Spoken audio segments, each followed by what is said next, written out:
안녕하십니까, 부텐토TV입니다. 자, 오늘은 각 시도별 발전 비전에 대해서 알아보는 첫 번째 시간입니다. 서울특별시부터 살펴보도록 하겠습니다. 자, 기본 목표라고 나와 있는데, 기본 목표 중에서 우리가 봐야 될 부분은 이 부분이죠. 서울시는 국가 경제를 견인하는 서울이다. 대한민국 전체의 경제를 견인하는 곳이 서울이다 보니까 서울 중심의 정책들이 나올 것이고, 대한민국 전체의 경제의 핵심이 서울에 포진하고 있을 거니까 거기를 중심적으로 연구를 하시게 되면 정확한 투자처를 알 수 있다는 겁니다. 남북 협력 시대, 대한민국 중심지로서의 서울의 국가적 위상이라고 되어 있습니다. 자, 대한민국의 중심이면서 세계 도시 간 국가 경쟁력을 선도하는 곳이기 때문에 지금 현재 서울이 아니고요, 좀 더 새로운 공간에 새로운 것을 집약시켜서 전체의 중심이 되는 곳이 필요합니다. 그래서 서울역, 용산역 일대를 새로운 국가 중심 공간으로 조작하겠다라고 되어 있습니다. 서울역에서 용산역 사이의 공간이 앞으로 대한민국의 중심축이 된다는 얘기죠. 유라시아 철도 시대라고 해서 철도가 이제 두 군데가 만들어지죠.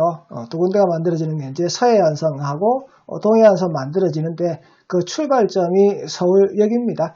서울역에서 출발을 해서 경인선을 타고 북으로 중국으로 넘어가거나 아니면 강릉 가는 노선을 통해서 러시아로 올라가는 유라시아 철도의 중심이 서울역이니까 서울역의 지상부하고 지하 부분을 공간을 개편을 해서 언제든지 접근 가능하고 쉽게 접근 가능하고 교통이 혼잡이 없는 곳으로 만들겠다라고 얘기를 하고 있습니다. 용산 역세권 주변부 개발 관리라고 해서요, 용산 역세권 개발 방향을 설정을 하고 도시의 역사 문화 반영을 해서 주변부 관리 방향을 설정을 한다. 그러면 앞으로의 대한민국의 중심은 용산이라고 얘기를 하고 있는 거죠. 그래서 용산 중심에 새로운 서울이 재편될 것이다 라고 이야기하고 있습니다. 서울과 서울 대도시권에 대한 경쟁력 강화해 보시니까 인천국제공항하고 서울 중심지 용산이죠. 그쪽으로 연결되는 도로망을 확충을 해서 언제든지 외국에서 들어오시게 되면 서울까지 쉽게 이동 가능한 그러한 새로운 교통망축을 만들겠다. 그리고 김포공항은 비즈니스 공항으로 활용을 해서 김포 쪽에 개발을 해서 그쪽이 업무, 비즈니스, 금융 영역이 만들어질 수 있도록 하겠다라고 얘기하고 있습니다. 인천 경기 지역에 대해서 서울의 주요 발전축을 형성한다라고 되어 있는데, 마곡, 온수, 김포 공항 등에 대해서 국제 거점 육성 및 연계를 중심으로 하는데 산업 중심지를 한다고 되어 있습니다.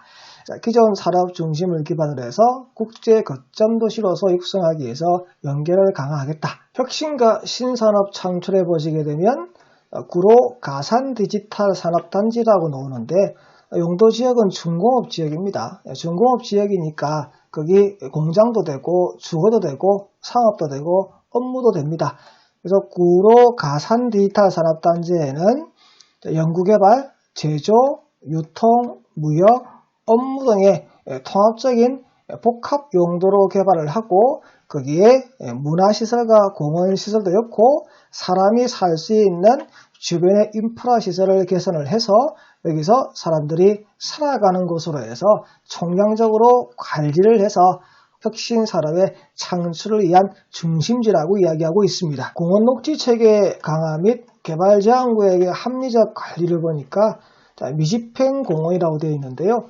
도시계획시설 공원이라고 해서 20년 동안 집행을 하지 아니한 장기 미집행 도시계획시설 공원 같은 경우에는 보상할 돈이 없으면 도시자연공원구역으로 묶어서 토지 공개념 제도에 의해서 아예 소유권을 배제시켜버리고 영원히 공원으로 남길 수 있도록 기능을 유지하라는 얘기가 나오다 보니까 장기 미집행 도시계획시설 공원이 풀릴 수도 있지만 안 풀리고 도시자연공원구역으로 묶여서 영원히 못 쓰는 땅이 될 수 있다고 얘기도 하고 있습니다. 개발 제한구역을 해제할 때는 공익 목적에 부합하는 경우로 하라고 되어 있습니다. 그래서 개발 제한구역이 앞으로 해제될 것이다. 풀릴 것이다 라고 막연히 추측되는 그러한 토지에는 투자하시면 안 된다는 얘기죠. 일정 부분의 요건을 만족하고 공익 목적 사업을 위해서 쓰는 경우만 개발 제한 구역을 풀어주라고 되어 있고요. 그리고 개발하게 되면 지구 단위 계획을 수립해서 계획적으로 관리를 하여야 된다라고 되어 있습니다. 서울특별시 마지막 부분입니다. 역세권 중심이라고 되어 있는데요. 컴팩트 시티라고 해서 압축되는 거죠. 도시를 발전시키고 도시를 개발하고 도시를 활성화시키는 데 있어서 예전처럼 사람이 많을 때처럼 펼쳐놓는 것이 아니고 한쪽으로 모은다는 얘기입니다. 한쪽으로 모아서 그 안에서 모든 기능을 다 실행할 수 있는 압축 도시를 만드는데 그 중심에 뭐가 있냐니까 대중교통이 있다는 얘기죠. 그 대중교통이 뭐냐니까 바로 역세권입니다. 자, 역세권을 중심으로 주거, 비주거 기능을 한꺼번에 압축시켜서 복합화시켜라. 그리고 대중교통 이용을 장려하는 직주 근접의 컴팩트 도시를 형성한다. 그러면 서울시에 투자를 하신다 그러면 일단 역세권 중심을 투자할 수밖에 없는 거죠. 여기서 벗어나게 되면 앞으로 그 지역은 개발해서 배제가 되어버리는 겁니다. 그래서 역세권 중심의 압축 도시를 형성을 해서 거기를 연계해서 관리하고 관리를 한다 그러니까 역세권에서 많이 벗어난 곳은 투자하지 마시라고 지금 얘기하고 있습니다. 지금까지 저와 함께 시도별 발전 전략의 첫 번째 서울특별시의 발전 전략에 대해서 알아보셨습니다.